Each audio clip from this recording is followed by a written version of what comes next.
Hi, welcome back to At Home with Joe. Hope everyone's staying safe and healthy, and thanks for tuning in again. This week, I want to talk about change and adaptability. I think it's a theme that's come up a lot since COVID-19 took over our lives a few months ago, but something that I think that's always been pretty present in a lot of the work that I've done and with our team here at the Greene Center as well. But there's three things that kind of jumped out at me this week that I think really tied this together really well to see how different people were responding to change and COVID. The first was an article in the New York Times talking about small businesses and how they're having to pivot to stay in business and also respond to what's been happening. There was a story about an organization that was really great startup, and they were serving laundry services to Airbnbs in a city. They'd go around, they'd clean out the laundry from used Airbnbs or where people had just checked out. They do the laundry, return it, and it was a great business model, and they were doing really, really well.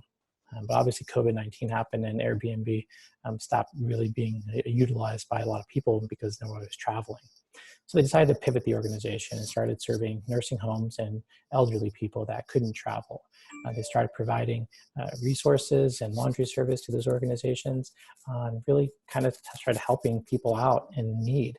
So it was a great way to utilize the resources that they had, but really think about it in a different way. There was another webinar that I was on because I'm constantly on webinars, and it was really about higher ed and what was happening to students and employers and alumni and universities in this setting. And there was a great panel of people. One of them actually joined me for my Ask Me Anything session last week, Christine Cruz-Vergara, and she gave some great insights. The last question that ended the webinar was about the future and what was really important for people as they entered into the future and what was something to keep in mind. And this really applied to anybody in higher ed sort of sphere, employers, universities, people, job seekers, the whole nine. And I thought it was really interesting. I'll read the four statements that were given by each of the panelists. Reinvent, create, experiment and go, build. Those were kind of the themes that they all focused on.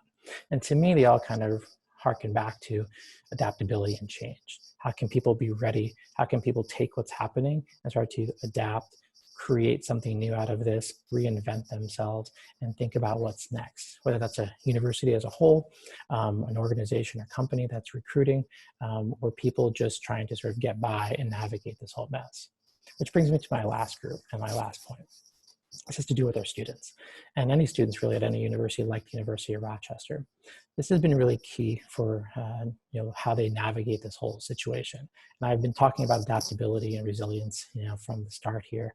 But I think what's really important here now is thinking about tactically, how do you take what you've done and think about how to apply it to something totally different? So a student may be going to U of R for 4 years, thinking they're going to be going into a certain industry sector, maybe working for a particular company, and suddenly COVID happens and maybe changes that trajectory completely. How well are people going to be able to adapt to something different? Now, I think, and I work at a place like U of R for a reason, that I think most of the students here, many of the students, have the ability to really soak in information and then apply it to solving different kinds of problems, whatever they might be. And I think that's going to be the key skill that's going to be important for us moving forward. How do you take all the different things that you've learned and adapt it and apply it to something totally different that you might not have realized was a need? All of that's happening around us has exposed certain critical needs in our communities and in our businesses or wherever it might be in our country.